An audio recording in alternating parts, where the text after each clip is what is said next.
briser contre le Christ les pensées mauvaises, aussitôt qu'elles surgissent du cœur. Saint Benoît. À mesure qu'on avance dans l'observance et dans la foi, le cœur se dilate et permet de courir dans la voie des préceptes de Dieu avec une ineffable douceur d'amour.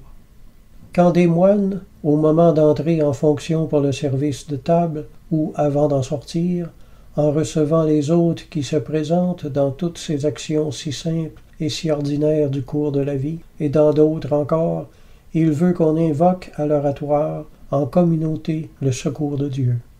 L'assertion de notre bien-aimé Père, Saint Benoît, que le progrès d'une âme vers la perfection va de pair avec son progrès dans la foi. La foi augmente l'amour. L'amour, en grandissant, livre de plus en plus l'âme à l'action du Christ qui opère en nous par son esprit, et cette action du Christ devient de plus en plus puissante et plus féconde à mesure que les vices se déracinent, que les créatures disparaissent, que tout mobile humain s'évanouit.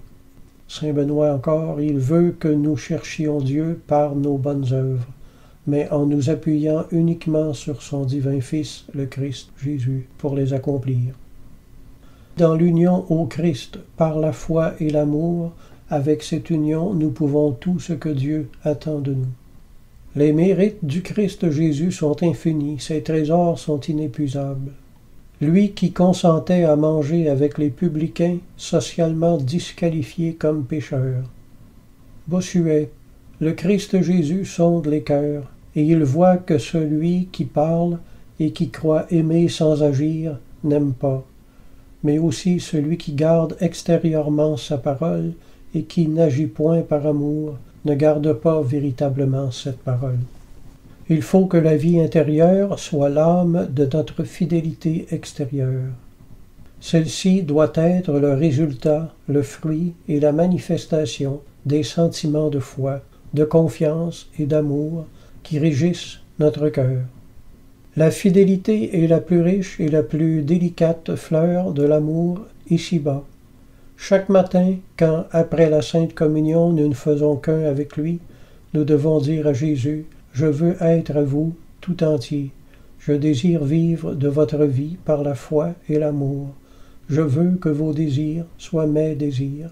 Et comme vous, par amour pour votre Père, je veux faire tout ce qui peut vous être agréable. » L'amour est ce qui mesure, en dernier ressort, la valeur de tous nos actes, même les plus ordinaires.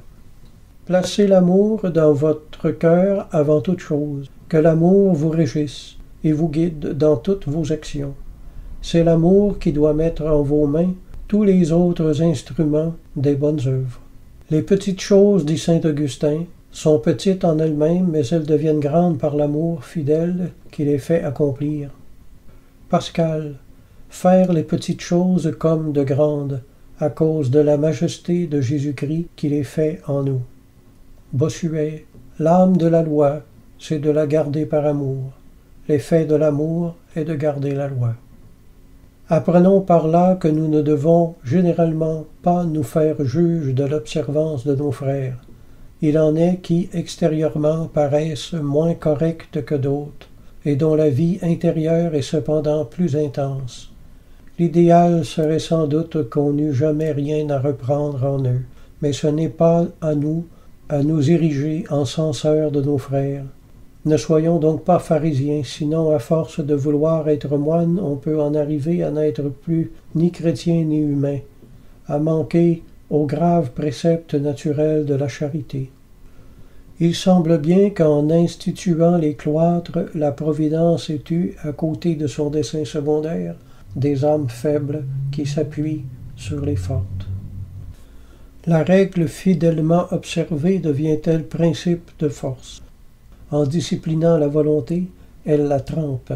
En l'ordonnant, elle décuple ses énergies et la soustrait à la dissipation. Saint Benoît dit: « Participons par la patience aux souffrances du Christ. » Par le péché mortel, l'âme se détourne entièrement de Dieu pour placer sa fin dans la créature. L'éloignement de Dieu est radical et l'union détruite. C'est si vrai que si la mort surprend l'âme en cet état, l'âme est fixée pour toujours dans cet éloignement de Dieu. Il faut soigneusement distinguer entre péché véniel et péché véniel. Il en va tout autrement du péché véniel d'habitude pleinement délibéré. Quand une âme commet régulièrement des fautes vénielles délibérées, quand elle admet froidement sans remords des infidélités voulues et habituelles à la règle, alors même que la règle n'oblige pas sous le péché, il est impossible que cette âme fasse de véritables et constants progrès dans la perfection. Jérusalem, Jérusalem, combien de fois ai-je voulu te rassembler comme une poule rassemble ses poussins sous ses ailes et tu ne l'as pas voulu. Quand notre Seigneur rencontre une telle résistance, même en de petites choses, il sent, pour ainsi parler, l'impuissance de son œuvre en l'âme. Dans le monde des âmes, il y a des abîmes de faiblesse, comme des cimes de sainteté. Voyez l'enfant prodigue à son retour au foyer paternel.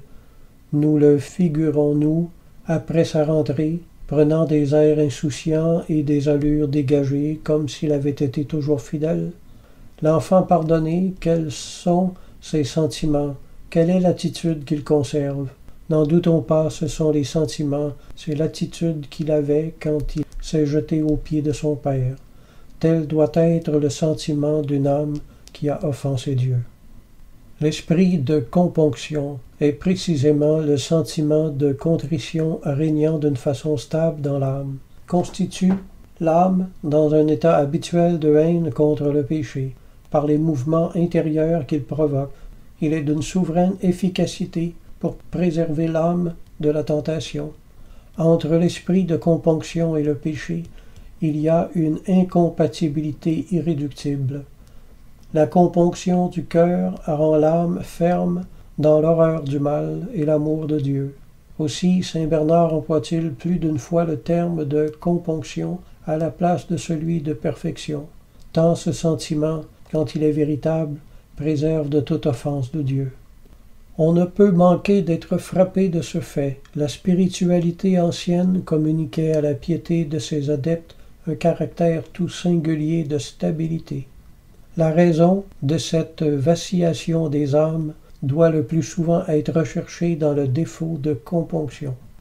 Il n'y a pas de moyen sûr de rendre la vie spirituelle ferme et stable que de l'imprégner de l'esprit de componction. Vous savez, disait Paul aux Éphésiens, que du jour où je suis entré en Asie, je n'ai cessé de servir Dieu au milieu de vous, dans l'humilité et dans les larmes. C'est qu'il se souvenait du temps où il était persécuteur de l'Église. Saint Augustin. La prière, en effet, consiste plus dans les gémissements et les larmes que dans de grands discours et de nombreuses paroles. Saint Benoît. Dans la prière, il faut surtout retremper son âme dans la componction. Sachez que vous ne pourrez avoir quelque espérance d'être exaucé de Dieu que si vous avez prié avec pureté et componction de cœur. Saint Grégoire. Vivre toujours dans la componction et ne laisser passer aucun jour sans effacer ses tâches par ses larmes. Seigneur, je ne suis pas digne. Pourquoi cette conduite de l'Église? Parce que sans cet esprit de componction, on n'est pas au diapason du christianisme. 1 Jean 8, celui qui se déclare sans péché se ment à lui-même.